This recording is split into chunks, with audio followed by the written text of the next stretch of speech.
आज जिस किस्म की खबर हमें मौसूल हुई है और प्रोग्राम के आगाज़ में ये खबर देते हुए दिल काफ़ी ज़्यादा उदास भी है। याह्या अल सिनवार जो कि हमास के सरबरा थे, उनको इस्राएली फ़ौजियों ने शहीद कर दिया है। 3 लोगों को निशाना बनाया और उसमें निशाना बनाया या ज़ाहिर है कि कोई बॉम्बिंग हुई है या जो भी हुआ है, बहरहाल वो मैयतें पहचानी नहीं जा सकीं। अपने जज्बात पे काबू रखे हुए हूँ, मैं अपनी ज़बान को भी बहुत कंट्रोल में रखे हुए हूँ, लेकिन हाय हाय करने को दिल चाहता है, मातम करने को दिल चाहता है। पॉइंट इज कि इजराइल ने वो जिसे कहते हैं ना घुस के मारा है। उनको पता है कि याह्या सिनवर किधर थे, कहाँ थे। याह्या सिनवर जो है ये अगस्त में जब इस्माइल हानिया की शहादत हुई थी तो उसके बाद ये पोलिट ब्यूरो के सरबराह बने थे। सारी की सारी जो 7 अक्टूबर 2023 को जो हमास ने हमला किया था इजराइल के अंदर, उसके की आर्किटेक्ट वो थे। He was the key architect. Israel इसको अपनी बहुत बड़ी फतह समझता है।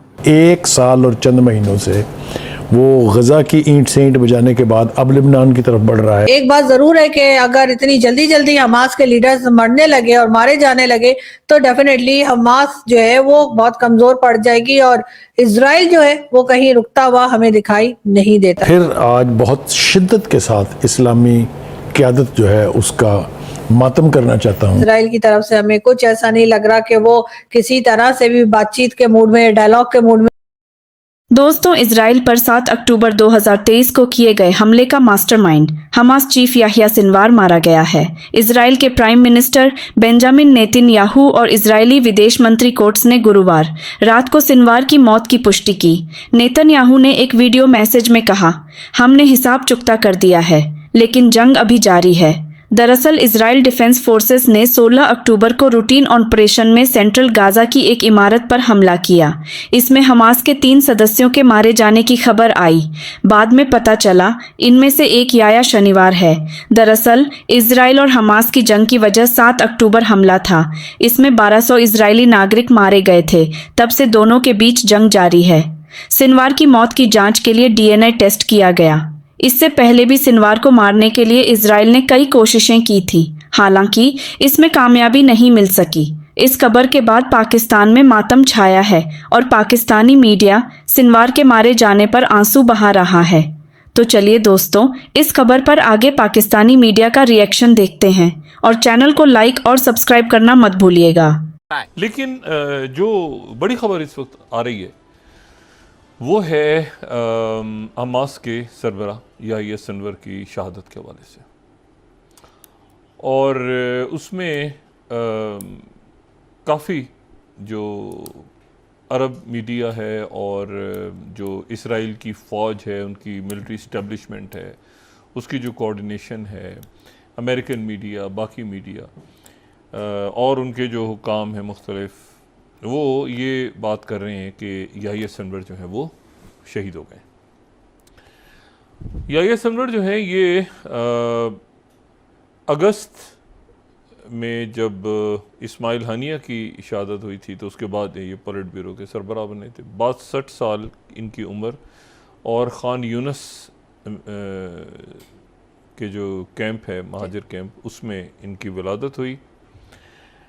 अच्छा, अभी तक हमास की जानिब से जूनियर लेवल पे जो है वो कुछ तस्दीक की गई है इस खबर की, लेकिन यह है कि अरब मीडिया जो है, तकरीबन तमाम मशरिक़ वस्ता का मीडिया, वो ये इसको ज़राए के हवाले से चला रहा है। तो हम भी इसको उसी तरह से इस बात को कहते हैं कि ये अरब मीडिया में ये बात इस वक्त बहुत भरपूर अंदाज में, और उसमें जो अभी तक डिटेल्स हैं बिल्कुल लेटेस्ट, वो ये हैं कि ये जो गज़ा, नॉर्दर्न गज़ा में जो ज़मीनी फ़ौज इसराइल की जब दाखिल हुई, उनका कहना यह है कि एक इमारत में, एक बिल्डिंग में जो है वो लड़ाई हुई और वहाँ पे जो है वो हमास के लोग मौजूद थे, और वो लोग मौजूद थे जिनके साथ कोई इसराइल के यरगमाली नहीं थे। तो 3 लोगों को निशाना बनाया, और उसमें निशाना बनाया या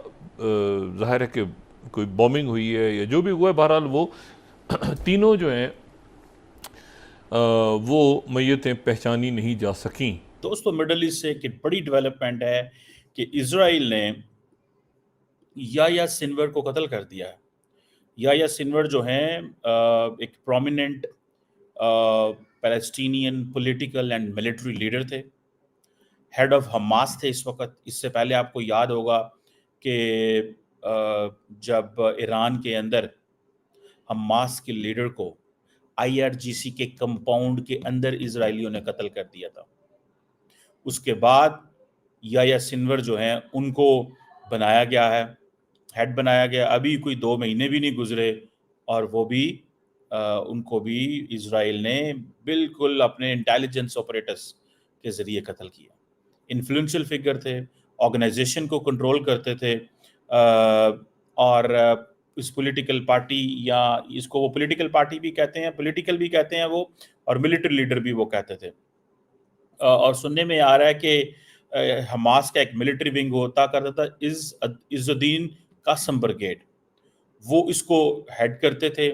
और ये पुराना जिसे वो कहते हैं ना, एक गज़ा के अंदर इलाका खान यूनिस, वहाँ के रहने वाले थे। बैक इन 1962 इन्होंने ये सारी की सारी जब पैदा हुए और स्ट्रगल शुरू की, फ़लस्तीनियन एक्टिविज़म की एंड रेजिस्टेंस की एंड ऑल दैट। और ये जो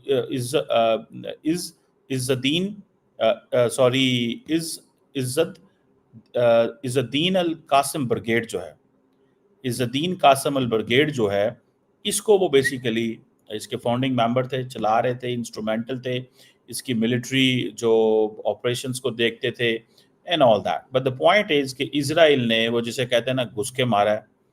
उनको पता है कि याह्या सिनवर किधर थे, कहाँ थे। वो हमास के सारे ऑपरेशंस 2017 से देख रहे थे। सारी की सारी जो 7 अक्टूबर 2023 को जो हमास ने हमला किया था इजराइल के अंदर, उसके की आर्किटेक्ट वो थे। He was the key architect. Israel इसको अपनी बहुत बड़ी फतह समझता है। मतलब ये है जंग खत्म नहीं हो रही। आपको पता है कि क्या नाम है, जो थर्ड मिसाइल हैं, ठीक है जी, वो भी आ चुके हैं उसके इजराइल के पास, ठीक है जी। और थर्ड मिसाइल का आना एक बहुत बड़ी बात है।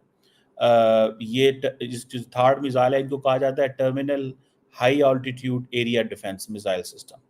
ये बेसिकली एक जो है ना US design anti ballistic missile defence system है, जो इंटरसेप्ट करता है, डिस्ट्रॉय करता है मीडियम से इंटरमीडिएट जो रेंज बैलिस्टिक मिसाइल होते हैं। और ये किसके लिए ज़रूरी थे? फॉर लेबनान, क्योंकि वहाँ से हमास तो ठीक थी, लेकिन जो उनको बड़ा चैलेंज आ रहा था वो जो हसन नसरुल्लाह से आ रहा था। हसन नसरुल्लाह को तो उन्होंने मार दिया,